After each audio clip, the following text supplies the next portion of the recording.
Elles ne tremblaient pas, elles ne reculaient jamais, elles juraient de tuer avant d'être capturées.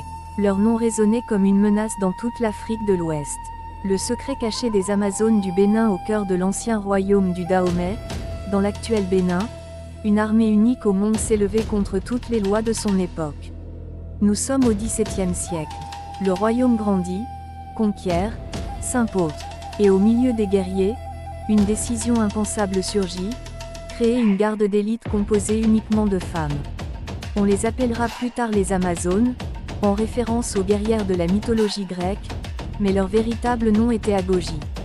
Elles n'étaient pas un symbole, elles étaient une arme. Selon la tradition, leur formation prend racine sous le règne du roi Oubaja, puis se renforce sous celui du roi Agadja, mais c'est sous le puissant roi Gézo que leur puissance explose.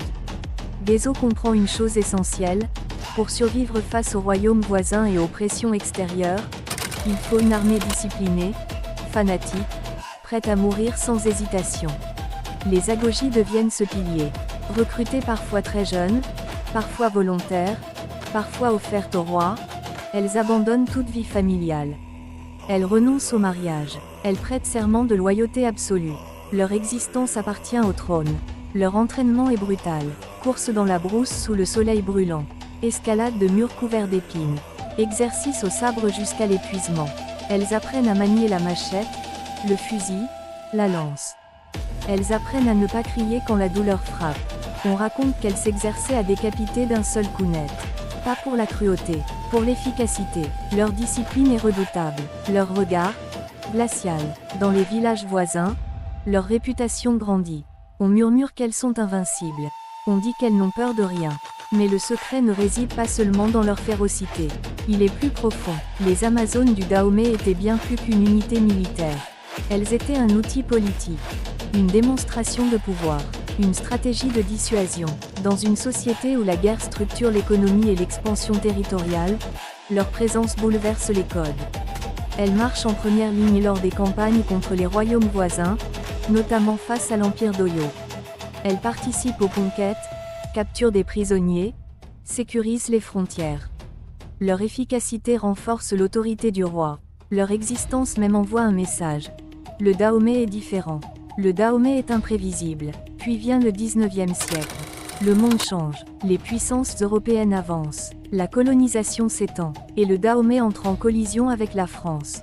En 1890, puis en 1892, les troupes françaises, mieux armées, équipées de fusils modernes et d'artillerie lourde, affrontent les guerriers du royaume. Les Amazones sont en première ligne. Elles chargent frontalement les soldats français. Elles avancent sous le feu. Elles tombent, mais continuent d'attaquer.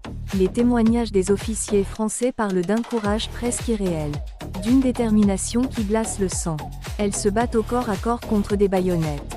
Elles refusent de fuir. Mais le déséquilibre technologique est trop grand. Les mitrailleuses font des ravages. Les pertes sont lourdes, très lourdes. Le royaume finit par tomber. En 1894, le Dahomey est officiellement intégré à l'empire colonial français. Les Amazones sont dissoutes, leur monde disparaît, et avec lui, une partie de leur mémoire. Mais voici le véritable secret. Ce qui faisait leur force ne résidait pas uniquement dans les armes ou l'entraînement. C'était une construction sociale radicale. Le Dahomey avait créé un système où des femmes pouvaient incarner la puissance militaire suprême, pas en opposition aux hommes, mais comme un prolongement stratégique de El Sakelmsipé. Leur statut brisait les schémas occidentaux de l'époque. Elles étaient craintes par leurs ennemis, respectées par leur peuple, et instrumentalisées par le pouvoir. Elles représentaient une redéfinition du rôle féminin dans un contexte africain précolonial. Et pourtant, l'histoire officielle les a longtemps réduites à une curiosité exotique. Une anecdote, une bizarrerie. On oublie leur rigueur, on oublie leur organisation, on oublie leur impact politique. Aujourd'hui, au Bénin, leur héritage ressurgit. Dans les récits, dans les cérémonies, dans la fierté nationale, elles deviennent un symbole d'identité, de résistance, de souveraineté. Leur histoire inspire des livres, des recherches, des films. Elle interroge notre manière d'écrire l'histoire africaine. Elle force à revoir les clichés.